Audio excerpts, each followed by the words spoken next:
Hello दोस्तों, आप सभी का स्वागत करता हूं। मैं doctor Soundararaj senior staff community language trainer, language analysis and motivational speaker, founder and chairman of multi language global academy. இன்னைக்கு இந்த வீடியோவில் நம்ம ஸ்போக்கன் ஹிந்தியில் ஒரு சில வாக்கியங்கள் பார்க்க போகிறோம். அதுக்கு முன்னாடி நீங்கள் நம்ம சேனலுக்கு புதுசாக இருந்தீங்க மறக்காம சப்ஸ்கிரைப் பண்ணிக்கங்க. இந்த வீடியோக்கு லைக் பண்ணாமல் மறந்துடாதீங்க. இப்போ நம்ம வீடியோக்குள்ள போகலாம். Let's get start. போடுறா பிஜிமா.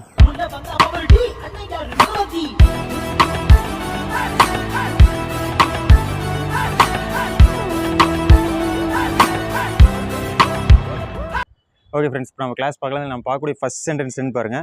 இன்னொரு முறை சொல்ல முடியுமா? இப்போ நீங்கள் யார்கிட்டயே பேசிகிட்டு இருக்கீங்க, அவன் சொல்கிற புரியல, இன்னொரு முறை சொல்ல முடியுமான்னு சொல்லிட்டு கேட்போம். அதுக்கு பாருங்கள், கியா ஆப், கியாங்கிற கேள்விக்கே ஆட் பண்ணுறோம். ஆப்னா நீங்கள், இன்னொரு முறை அப்படின்னா அவர் एक बार बता सकते हैं. क्या आप और एक बार बता सकते हैं னா இன்னொரு முறை சொல்ல முடியுமா அப்படின்னு சொல்லிட்டு அதுக்கான பொருள். செகண்ட் சென்டென்ஸ் பாருங்கள், எனக்கு புரியல. இப்போ நம்ம யாராவது பேசுகிறாங்க அப்படின்னா நம்ம என்ன சொல்லுவோம்? எனக்கு புரியல அப்படின்னு சொல்லுவோம். அதுக்கு பார்த்தீங்கன்னா முஜே நஹி சம்ஜா, முஜேனா எனக்குன்னு அர்த்தம், நஹி சம்ஜானா புரியல அப்படின்னு சொல்லிட்டு அர்த்தம். தேர்ட் சென்டென்ஸ் பாருங்கள், இங்கிலீஷில் சொல்லுங்கள். அப்போ இங்கிலீஷ் அப்படிங்கிறதுக்கு தமிழில் நம்ம என்ன சொல்லுவோம்? ஆங்கிலம்னு சொல்லுவோம். ஹிந்தியில் அங்கிரேசின்னு சொல்லுவோம். அங்கிரேசியுமே பத்தாவோ. சின்ன பசங்களாக இருந்தாங்கன்னா பத்தாவோன்னு சொல்கிறீங்க, சின்ன ஏஜாக இருந்தாங்கன்னா. பெரியவங்களாக இருந்தாங்கன்னா பத்தாயின்னு சொல்கிறீங்க, சொல்லுங்கள் அப்படின்னு அர்த்தம். அடுத்தது, இப்போ நீங்கள் ஏதாவது ஒரு பொருள் பார்க்குறீங்க, அந்த பொருளுக்கு இதுக்கு ஹிந்தியில் எப்படி சொல்கிறதுன்னு சொல்லிட்டு கேட்கணும்னா அதுக்கு எப்படி சொல்லலான்னு பாருங்கள். இப்போ ஃபார் எக்ஸாம்பிள், ஒரு இரும்பு அயன் இருக்குன்னா இதுக்கு அயனுக்கு ஹிந்தியில் என்னன்னு யாருக்காவது தெரிஞ்சதுன்னா கமெண்ட் பண்ணுங்கள். இரும்புக்கு நம்ம ஹிந்தியில் என்ன சொல்லுவோமோ அதுக்கு தெரிஞ்சதுன்னா கமெண்ட் பண்ணுங்கள். இதுக்கு ஹிந்தியில் எப்படி சொல்வது? அதுக்கு டிரான்ஸ்லேஷன் பார்த்தீங்கன்னா, இதுக்குன்னா இஸ்கோ, ஹிந்தியில்னா ஹிந்திமே கியா பத்தானா ஹே, என்ன சொல்லணும், இல்லை எப்படி சொல்வதுன்னா कैसे बताते हैं, कैसे कहते हैं, इसको हिंदी में क्या कहते हैं கூட கேட்கலாம். इसको हिंदी में क्या कहते हैं அப்படின்னு கேட்குறோம். அதுக்கு அடுத்தது அவங்க சொல்கிறாங்க, இப்போ ஃபார் எக்ஸாம்பிள் ஒரு கதவை நீங்கள் காட்டி கேட்குறீங்க, இந்த டோருக்கு ஹிந்தியில் என்னென்னு கேட்குறோம்னா இதுக்கு டோர்னு சொல்லுவோம். அப்போ டோருக்கு ஹிந்தியில் தர்வாசான்னு சொல்லிட்டு சொல்கிறது. இஸ்கோ தர்வாசா கஹ்தே ஹேன், இஸ்கோனா இதுக்கு, தர்வாசா அப்படின்னா கதவுன்னு சொல்லிட்டு அர்த்தம். இஸ்கோ தர்வாசா கஹ்தே ஹேன் அப்படின்னு சொல்லலாம். அடுத்தது, எழுத படிக்க தெரியாது ஆனால் ஹிந்தியில் பேச முடியும். இப்போ யாராவது நம்மக்கிட்ட கேட்குறாங்க, உங்களுக்கு ஹிந்தியில் எழுத படிக்க தெரியுமா அப்படின்னு கேட்டால் நம்ம என்ன சொல்கிறோம்? எழுத படிக்க தெரியாது ஆனால் பேசுவோம் அப்படிம்போம்.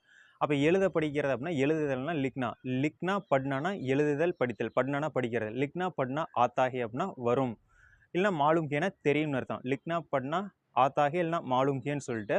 லேக்கின் அப்படின்னா ஆனால், நஹி பாத்கர் சக்தாகும், பாத்கர் சக்தாகுனா பேச முடியும், நஹி பாத்கர் சக்தாகுனா பேச முடியாது அப்படின்னு சொல்லிட்டு அர்த்தம். கான் ஸ்பீக், அதான் அதனுடைய பொருள்.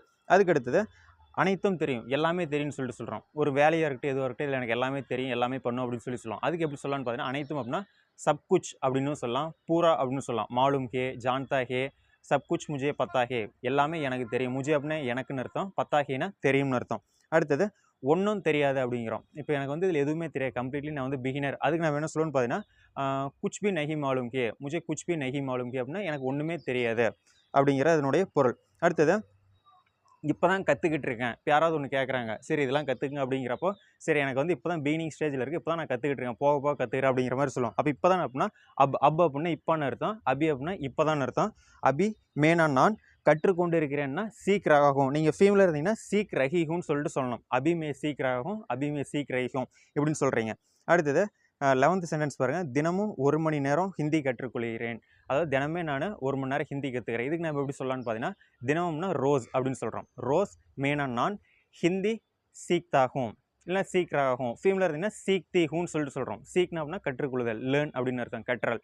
அப்போ ரோஸ் மே 1 घंटे அப்படின்னா 1 மணி நேரம், 1 घंटे ஹிந்தி சீக் ரகாகும், 1 மணி நேரம் ஹிந்தி கற்றுக்கிறேன் அப்படின்னு சொல்கிறது இதனுடைய பொருள். அடுத்தது, பேசுகிறது ஈஸி ஆனால் எழுத படிக்க கொஞ்சம் கஷ்டம். இப்போ நம்ம சொல்கிறோம், இப்போ இந்த லாங்குவேஜில் உங்களுக்கு எது கஷ்டம் அப்படின்னு சொல்லிட்டு கேட்டோம்னா, பேசுகிறது கொஞ்சம் ஈஸி, பட் எழுதுறதோ படிக்கிறதோ அந்த லெட்டர்ஸ் கொஞ்சம் கஷ்டம். அப்படிங்கிறதுக்கு நம்ம என்ன சொல்லலாம்னா, பேசுனா போல்னா, போல்னா பேசுறது, ஈஸி அப்படின்னா ஆசான் அர்த்தம். போல்னா ஆசான் ஹேனா பேசுறது ஈஸி, ஆனால்னா லேக்கின், லிக்னா பண்ணா தொடா முஷ்கில் ஹே கொஞ்சம் கஷ்டம், டிஃபிகல்ட், இல்லைனா தொடா கட்டின் ஹே ஹார்ட் அப்படின்னு கூட சொல்லலாம். அடுத்தது, நெக்ஸ்ட் சென்டென்ஸ் பாருங்கள், உங்களுடைய Hindi Hindi is good enough don't worry. இப்போ யாராவது ஒருத்தங்க ஓரளவுக்கு சுமாராக ஒரு லாங்குவேஜ், ஹிந்தின்னு கிடையாது, எந்த லாங்குவேஜ் வேணாலும் அவங்க தாய்மொழிக்கு அப்பாற்பட்டு விட்டு பேசுகிறாங்க அப்படின்னு கூடிய பட்சத்தில் இனிஷியலாக அதர் பர்சன்ட் சொல்லுவாங்க, எனக்கு பார்த்தீங்கன்னா ஓரளவுக்கு தான் தெரிஞ்சிருக்கு, இதை வச்சு நான் என்ன பண்ணுறேங்க அவங்க கவலையாக இருப்பான். அப்போ நம்ம என்ன சொல்லுவோம், your Hindi is good enough அப்படின்னா ஆப்கா ஹிந்தி காஃபி அச்சா ஹே, ஆப்கா அப்படின்னா உங்களுடைய ஹிந்திக்கு அப்படியே சொல்லிக்கிறோம். காஃபி அச்சா ஹே, காஃபி அப்படின்னா இனஃப்னு அர்த்தம், போதுமான அளவு அப்படின்னு அர்த்தம். நம்ம காஃபி குடிக்கிற காஃபி அதுக்கான உச்சரிப்பு தான், KAAFIன்னு வரும் இந்த இடத்துக்கு. ஆப்கா ஹிந்தி காஃபி அச்சா ஹே, சிந்தா மத் கரோ அப்படின்னா டோன்ட் ஃபீல் அப்படின்னு அர்த்தம். ஓகே, அடுத்தது 14 சென்டென்ஸ் பாருங்கள். It was difficult in the beginning but now I feel it's easy.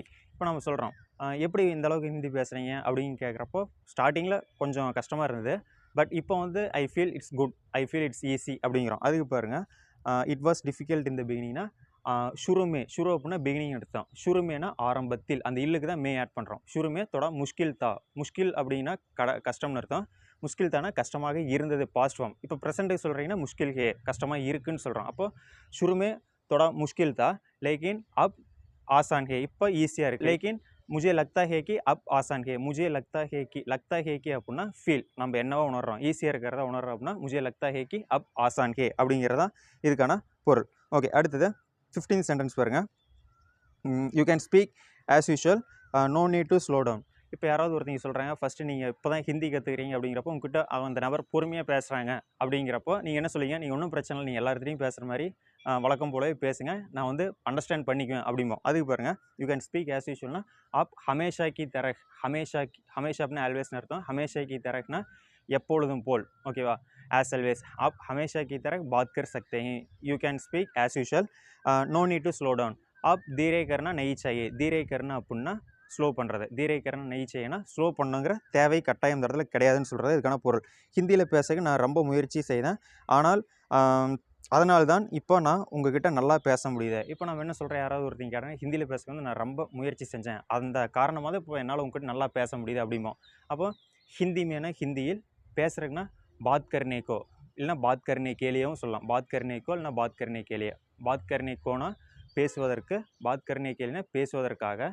மே பகுத் கோஷிஷ் கியா, மேலே இருந்தால் அப்படி சொல்கிறீங்க, ஃபீமேலாக இருந்தீங்கன்னா மே பகுத் கோஷிஷ் கி, இஸ்லியே அப்படின்னா அதனால், மே அப்படின்னா நான், அப் இப்பொழுது, ஆப்ஸே அச்சீஸே பாத் கர் சக்தாகும், உங்ககிட்ட நல்லா பேசிகிட்டு இருக்கேன், ஆப்ஸேனா உங்களிடம், உங்கள் கிட்ட கிடையாது உங்களிடம், ஆப்ஸே அச்சீஸே பாத் கர் சக்தாகும், ஃபீமேலாக இருந்தீங்கன்னா அச்சீஸே பாத் கர் சக்திகும் அப்படின்னு சொல்கிறீங்க.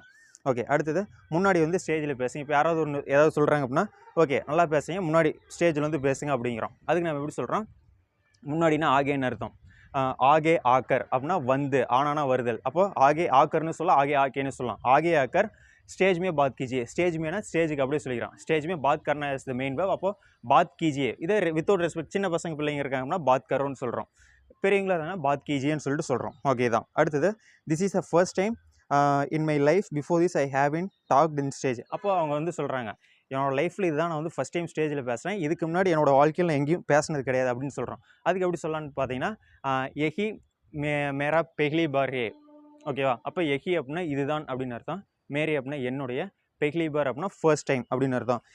இஸ்கே பெஹ்லே அப்படின்னா இதற்கு முன்பாக, மேரா ஜிந்தகி மே அப்படின்னா என்னுடைய வாழ்க்கையில், ஜிந்தைனா வாழ்க்கைன்னு அர்த்தம், லைஃப், மேரா ஜிந்தகி மே கபி நஹி ஸ்டேஜ் மே பாத் கியா, கவி அப்படின்னா நெவர், எப்பொழுதும் ஒருபோதும்னு அர்த்தம், கபி ஸ்டேஜ் மே பாத் நஹி கியா அப்படின்னு சொல்கிறது தான் இதனுடைய பொருள். ஓகே, அடுத்த சென்டென்ஸ் பாருங்கள்.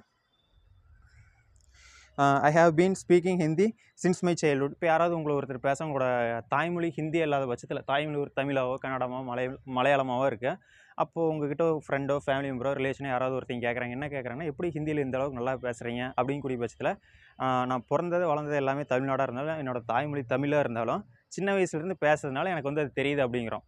அப்போது I have been speaking Hindi since my சைல்ட்ஹுட்னா மே பச்பன் சே, மேனா நான் அர்த்தம், பச்பன் அப்படின்னா சைல்ட்ஹுட் குழந்தை பருவம்னு அர்த்தம், மே பச்பன் சேனா குழந்தை பருவத்தில் இருந்த, அந்த சேக்கு அர்த்தம்னு பார்த்தீங்கன்னா இருந்துன்னு அர்த்தம், மே பச்பன் சே ஹிந்தி மே பாத் கர் ஆகும், அப்போ ஹிந்தியில் பேசிகிட்டு இருக்கேன், ஃபீமேலாக இருந்தால் ஹிந்தி மே பாத் கர் ரஹியும், இஸ்லியே அப்படின்னா அதனால், முஜே ஹிந்தி மே பாத் கர் சக்தா அதனால் நான் ஹிந்தியில் பேச முடியுது அப்படின்னு சொல்லிட்டு சொல்கிறோம். அடுத்தது I will definitely speak Hindi one day. இப்போ யாராவது ஒருத்தங்க வந்து உங்களை எதுக்காக டிமோட்டிவேட் பண்ணுறாங்க, இப்போ நீ வந்து ஹிந்தி இப்படி பேசுகிற மாதிரி கிராமட்டிக்கல் மிஸ்டேக் பண்ணுற, ரொம்ப தயக்கமாக ஃபீல் பண்ணுற அப்படிங்கிறப்போ, ஹிந்தின்னு கிடையாது எந்த லாங்குவேஜாலும் இருக்கலாம், இங்கிலீஷாக கூட இருக்கலாம், அப்படிங்கிறப்ப நம்ம என்ன சொல்லுவோம் அவங்ககிட்ட, நான் கண்டிப்பாக ஒரு நாள் வந்து இந்த மொழியில் பேசும் அப்படிமா ஒரு வைராகியமாக நம்ம வந்து சொல்லுவோம்.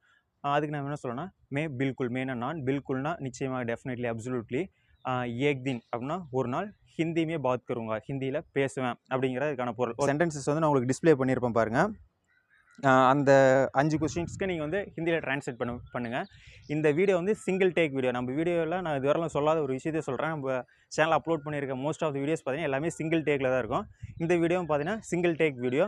அண்ட் உங்களுக்கு நான் ஒரு விஷயம் சொல்லிடுறேன், இந்த பேப்பரை நான் உங்களுக்கு காட்டுறேன் பார்த்தீங்களா, இதெல்லாம் ஜஸ்ட் உங்களுக்கு ஏதோ ஒரு விதத்தில் மோட்டிவேட் பண்ணிச்சுன்னா ஓகே, இது எல்லாமே வந்து தமிழ் அண்ட் ஹிந்தியில் வந்து கிடையாது. ஜஸ்ட் தமிழில் நான் உங்களுக்காக எழுதி வச்சிருக்கக்கூடிய கொஷின்ஸ். அதில் வந்து ஹிந்தி வந்து எதுவுமே இருக்காது. எனக்கு வந்து பேசணும்னு விருப்பப்பட்டேன்னா நான் 1 மணி நேரம்னாலும் சிங்கிள் வீடியோஸ் வந்து பேசலாம். பட் சிங்கிள் டேக் வீடியோ பண்ண முடியும். பண்ணதுக்கான காரணம் என்னென்னு கேட்டிங்கன்னா, போதிய நேரம் இல்லாத காரணத்தால் பண்ண முடியல. பட் இதுக்கு மேலே முடிஞ்ச அளவுக்கு நான் வந்து ஹிந்தியில் ஸ்போக்கன் ஹிந்திக்காக இருக்கட்டும் எல்லா லாங்குவேஜுக்குமே வீடியோஸ் போடுறதுக்கு வந்து ட்ரை பண்ணுறேன். நம்ம சேனலுக்கு மறக்காமல் சப்ஸ்கிரைப் பண்ணிங்க. இந்த வீடியோக்கு மறக்காமல் லைக் பண்ணிங்க. அடுத்தடுத்து உங்களுக்கு என்னென்ன டாபிக்ஸ் வேணும் நீங்கள் வந்து கேளுங்க. ஸ்க்ரீனில் தெரியக்கூடிய இந்த நம்பரை காண்டாக்ட் பண்ணி உங்களுக்கு individual admission, spoken Hindi, English, Tamil, Telugu, Malayalam, Kannada, ஐஎல்ஸ், Phoenix, reading practice எந்த மாதிரியான அப்ரோச்சஸ் வேணாலும் கேளுங்க. பர்சனாலிட்டி டெவலப்மெண்ட் எல்லாமே பார்த்தீங்கன்னா 1-to-1 கிளாஸஸ். நீங்கள் ஆல் ஓவர் த வேர்ல்டு எந்த கண்ட்ரியில் இருந்தீங்கன்னா உங்களுக்கு வந்து கிளாஸஸ் ப்ரொவைட் பண்ண முடியும். ஓகே, நாளைக்கு நான் உங்களை அடுத்த சந்திக்கிறேன். Till then take care. Signing of.